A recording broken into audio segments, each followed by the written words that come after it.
जो व्यक्ति जिस किसी जिम्मेदारी में है, जिस तरह काम में, धंधे में जो जिम्मेदारी उस व्यक्ति की है, देखिएगा ये साधना बड़ी काम आने लगी। 2 घंटा खराब कहाँ हो रहे हैं। एक बात तो बड़ी जल्दी यही समझ में आने लगेगी कि रोज 8 घंटे सोने वाला व्यक्ति सुबह शाम घंटे घंटे विपश्यना करे तो अब 7 घंटे में उसकी नींद पूरी हो जाएगी। 8 घंटे सोने की जरूरत नहीं। जो रोज 7 घंटे सोने वाला 6 घंटे में नींद पूरी हो जाएगी। 6 घंटे सोने वाला 5 घंटे में नींद पूरी हो जाएगी। घंटा भर तो नींद से ही निकल आएगा, आसानी से निकल आएगा। और जागने पर वे कहाँ जागते हैं। यहाँ आलस में पड़े रहे, वहाँ आलस में कितना समय खोते हैं। विपश्ची साधक एक एक क्षण की कीमत जान गया, समय खोएगा नहीं। जागा तो लग गया काम में, अपना समय नहीं बर्बाद करेगा, कितना समय बचेगा। और फिर काम करने की ताकत इतनी बढ़ जाएगी। जो व्यक्ति जो जिम्मेदारी का काम कर रहा है, देखिएगा पहले जिस काम को 8 घंटे में पूरा करता था और थक कर चूर चूर हो जाता था, अब देखिएगा उतना ही काम 7 घंटे में पूरा हो गया, 6 घंटे में पूरा हो गया और बड़ी ताजगी बनी हुई है, कहीं थकान नहीं है। ये सुबह शाम की बैठक का फल। क्यों ऐसा होता है? रोज सुबह शाम विपश्यना करते हैं तो कोई कर्मकांड नहीं पूरा कर रहे, अपने मन को निर्मल करने का काम कर रहे हैं। मन जब निर्मल नहीं होता है तो उलझा रहता है, भीतर जाले रहते हैं। जैसे कोई समस्या आई सामने तो निर्णय नहीं ले पाता, ये करूं कि वो करूं, ये ठीक रहेगा कि वो ठीक रहेगा, और इस तरह से हिचकता हुआ निर्णय करता है तो अक्सर गलत निर्णय करता है। अब विपश्यना से मन अधिक निर्मल होता चला जाएगा, प्रांजल होता चला जाएगा, तो जैसी ही कोई समस्या आएगी तुरंत उसकी गहराई में जाएगा, उसके कारण को समझेगा, तुरंत समाधान होगा, तुरंत निर्णय लेगा और सही निर्णय लेगा तो समय बचा। काम करने की ताकत बढ़ जाती है, बहुत बढ़ जाती है। एक बहुत उज्जवल उदाहरण हमारे गुरुदेव सियाजी उबाखिन का। बहुत गरीब घर में जन्मे, माता पिता के पास इतना पैसा नहीं था कि ऊंची पढ़ाई कर सके। मैट्रिक तक की पढ़ाई की, सरकार ने वजीफा दिया, स्कॉलरशिप दिया, लेकिन फिर भी कॉलेज की पढ़ाई नहीं कर सके। जीवन यापन के लिए इधर उधर नौकरी ढूंढते ढूंढते, छोटी मोटी नौकरियां करते करते अकाउंटेंट जनरल की ऑफिस में एक क्लर्क की नौकरी मिल गई। बस यहीं से स्थिर होकर के जीवन यापन का काम शुरू किया। कुछ समय बीतने पर सुना कि नदी के उस पार एक किसान रहता है, सयाते जी नाम था उसका, और वो विपश्यना सिखाता है, 10 दिन की शिविर लगाता है। जिस व्यक्ति के भीतर किसी भी जन्म का विपश्यना का बीज पड़ा हुआ होगा और वो शब्द सुन ले विपश्यना, रहा नहीं जाएगा। उसके भीतर यूं लगेगा ये तो मेरे लिए ही है, ये तो मुझे करना ही है, ये तो करना ही है। अब वो भीतर से संवेग जागा, धर्म संवेग जागा, मुझे इस 10 दिन के शिविर में जाना ही है। लेकिन जानता था बड़े अफसर जो हैं वो छुट्टी देंगे नहीं 10 दिन की, फिर भी बड़ी हिम्मत करके उनसे कहता हमको 10 दिन की छुट्टी। उन्होंने कहा नहीं, अभी बजट का समय है, अकाउंटेंट जनरल के ऑफिस में इतना काम है, नहीं छुट्टी मिलेगी। सोचता है जाना तो है ही। उन्होंने धमकी दी कि नौकरी से निकाल दिए जाओगे। अरे भले निकाल दिया जाए, हमें तो जाना ही है। चले गए और 10 ही दिन में इतना कुछ प्राप्त किया। अनेक जन्मों की पुण्य पारमी वाला व्यक्ति, उसे आगे बढ़ते हुए क्या देर लगती है। 10 ही दिन में आया, लौट करके ऑफिस गया तो इसी आशंका से गया कि नौकरी की छुट्टी होगी। अरे छुट्टी होगी क्या करें, इतना बड़ा रतन मिल गया हमें। गया तो देखता है टेबल पर एक लिफाफा पड़ा है, छुट्टी का लिफाफा है, नौकरी से बर्खास्त करने का लिफाफा है। खोलता है, अरे उसमें पढ़ता है तुम्हारा प्रमोशन हो गया, पहले जो पोस्ट था उससे ऊंचा पोस्ट हो गया, पहले जो नौकरी थी उससे ऊंची नौकरी हो गई।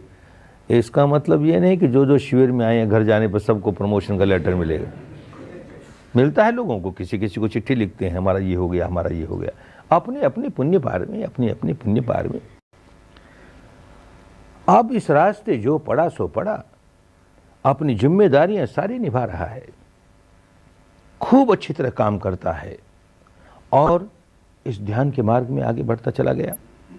ये मार्ग ही ऐसा है धर्म का कि लोक भी सुधरता है, परलोक भी सुधरता है, लोकोत्तर अवस्था तक पहुंचाता है। हर कदम कल्याणकारी, हर क्षेत्र में कल्याण ही कल्याण।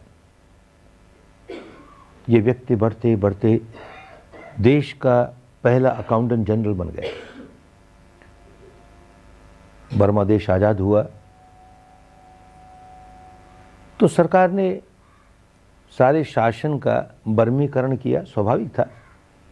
शासन में जितने ऊंचे अधिकारी थे सारे के सारे या तो अंग्रेज थे या भारतीय थे। अब बर्मों का राज हुआ तो वो जरूर चाहेंगे कि सारे के सारे बर्मी ऑफिसर हों, तो और जगह तो बड़ी आसानी से मिल गए। अकाउंटेंट जनरल की ऑफिस में कहाँ से लाएं? बर्मी बेचारे अपने स्वभाव से ही हिसाब किताब के बड़े कच्चे होते हैं, उनको रस नहीं हिसाब किताब में। तो उस ऑफिस में तो बर्मा कोई गिनती के ही दिखे, तो ये छोटे ऑफिसर ऊ बाखिन, इनको अकाउंटेंट जनरल बनाया गया। बर्मी सरकार का, स्वतंत्र बर्मी सरकार का पहला अकाउंटेंट जनरल, इस डिपार्टमेंट का हेड। और लोग जो बर्मी थे, कोई ICS था, कोई BCS था, उनमें से कई ऐसे जिनको अभी हेड ऑफ द डिपार्टमेंट का स्थान नहीं मिला, ये केवल मैट्रिक पढ़ा हुआ। धर्म अपना काम करता है और जब उस स्थान पर आया, उस पोजीशन पर, तो कितना बड़ा काम करके दिखाया। अकाउंटेंट जनरल बनते ही देश के प्राइम मिनिस्टर के पास जाता है कि आपने इतनी बड़ी ऑफिस दी हमें, इस ऑफिस का एक कमरा ऑफिस के काम में नहीं किसी दूसरे काम में लूंगा।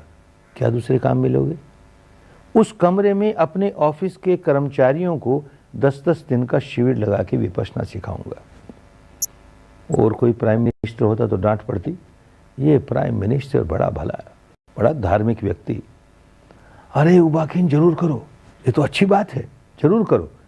और उस अकाउंटेंट जनरल की ऑफिस में, उस छोटे से कमरे में हर महीने 10-10 दिन का शिविर, 10 दिन का शिविर, 5 बैठे, 10 बैठे, 5 बैठे, 10 बैठे, ऑफिस के लोग बैठने लगे। 4-5 वर्ष में सारी ऑफिस का काया पलट हो गया। बहुत भ्रष्टाचार था अकाउंटेंट जनरल की ऑफिस में। किसी को सरकार से कितने ही जायज़ पैसे क्यों न लेने हों, बिल तो जाएगा AG ऑफिस से, और AG ऑफिस वाले तब तक पास नहीं करेंगे जब तक उनका कर नहीं चुक जाए। 1%, 2% कुछ होगा उनका। और फिर सब अकाउंट में बड़े पक्के हैं ना, अकाउंटेंट जनरल से लेके पियोन तक बांट लेंगे आपस में। अब तो अकाउंटेंट जनरल उबाखिन है, ऐसा धर्म पुरुष कैसे होने देगा? तो कुछ तो बहुत कड़ा अनुशासन, बड़े कड़े अनुशासन वाले व्यक्ति थे।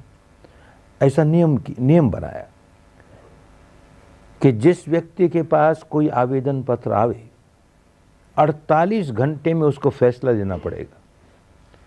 कोई उलझन है, फैसला नहीं ले सकता, कोई कठिनाई है, मेरे पास लाओ, मैं फैसला लूंगा। मेरे पास भी नहीं लाता, 48 घंटे में फैसला भी नहीं करता, तो नीयत खराब है, निकाल बाहर करेंगे।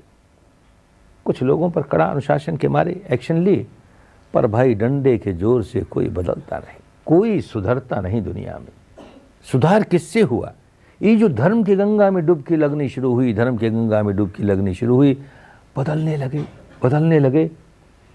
लोगों में चर्चा हो गई, चर्चा का विषय बन गया अकाउंटेंट जनरल की ऑफिस, भ्रष्टाचार का अड्डा।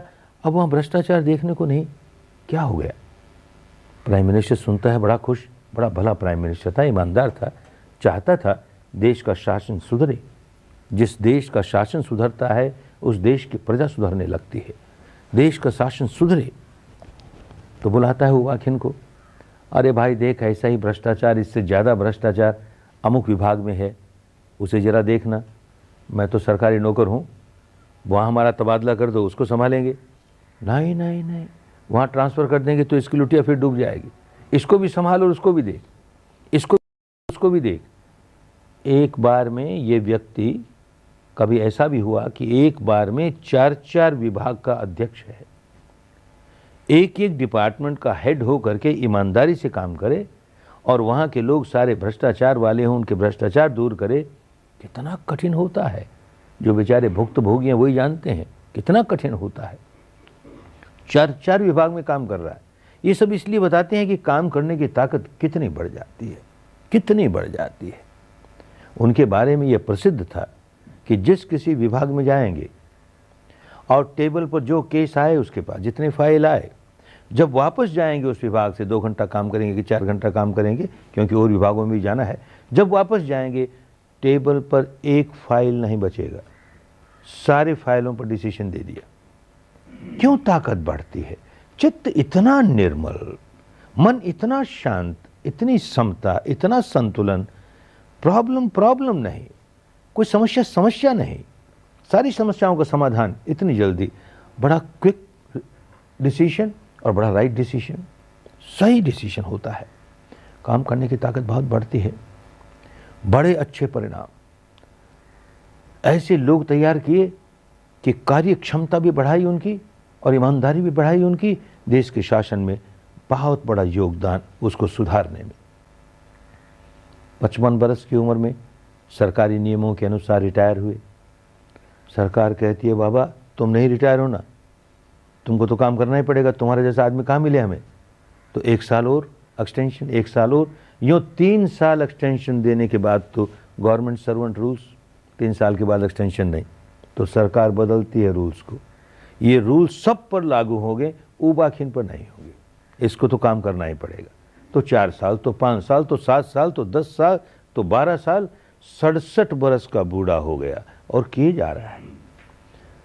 भाई नौकरी के लालच में नहीं, गृहस्थ है, नौकरी तो चाहिए ही, नौकरी नहीं लेता ऐसा नहीं है, लेकिन एक मोद होता है कि मेरे इस काम से कितने लोगों का भला हो रहा है। बार बार प्रश्न उठाते हैं लोग कि इस साधना से अनासक्त हो जाएंगे, आसक्ति ही नहीं रहेगी तो हम काम कैसे करेंगे। आसक्ति के मारे तो हम में जोश होता है, हम काम करते हैं, खूब राग जागता है तो काम करते हैं। आप कहते हैं राग निकाल दो, आसक्ति निकाल दो, तो हम तो बिल्कुल निकम्मे हो जाएंगे।